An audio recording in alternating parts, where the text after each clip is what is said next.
Marie-Paul Adjé. C'est mode, beauté. Merci infiniment à tous. Alors aujourd'hui, je dis merci infiniment comme s'il y avait le public.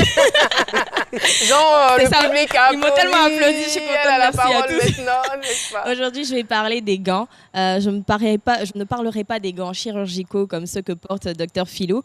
Je parlerai plutôt des gants comme accessoires de beauté. Et oui, on va revenir un petit peu sur l'histoire des gants et commencer avec les deux versions. Donc la première version, parce qu'il y a deux versions sur le début et l'arrivée des gants.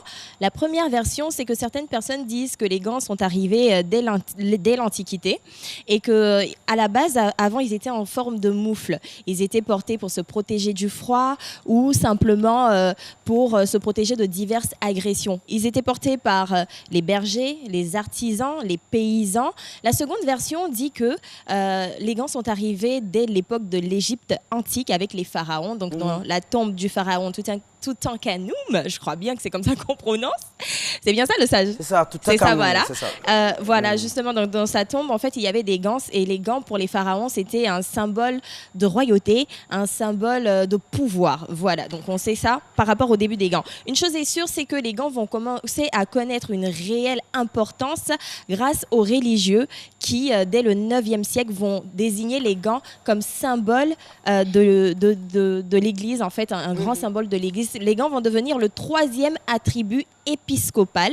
Je vais demander à la régie d'afficher le collage. Voilà, donc 3e attribut épiscopal après la mitre et la crosse. Donc la mitre, c'est le chapeau, et la crosse, c'est le fer qui est juste à côté.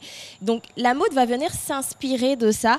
On va voir à partir du XXe siècle des maisons de haute couture qui vont s'en inspirer et en faire un accessoire de mode avec diverses couleurs, divers matériaux. On va voir des stars qui, à l'époque, vont commencer à porter les gants, tels que Marilyn Monroe ou encore la reine d'Angleterre. Et la première, je pense la pionnière même, qui a commencé à porter des gants ici en Côte d'Ivoire, c'est bien notre maman Marie-Thérèse Houphouët-Boigny, qui, elle, avait la classe depuis très longtemps. Non, franchement, la classe, déjà, c'était vraiment une pionnière en matière de mode. Et donc, voilà, j'ai décidé de revenir sur l'histoire des gants. Il faut dire aussi que, bon, si on doit parler, par exemple, des gants chirurgicaux comme porte Dr Philo, tu vas faire l'illustration avec tes mains. Il y a une histoire très intéressante en ce qui concerne les gants chirurgicaux, c'est que apparemment, les gants chirurgicaux, en fait, sont nés, en fait, d'une idylle entre un médecin et une infirmière.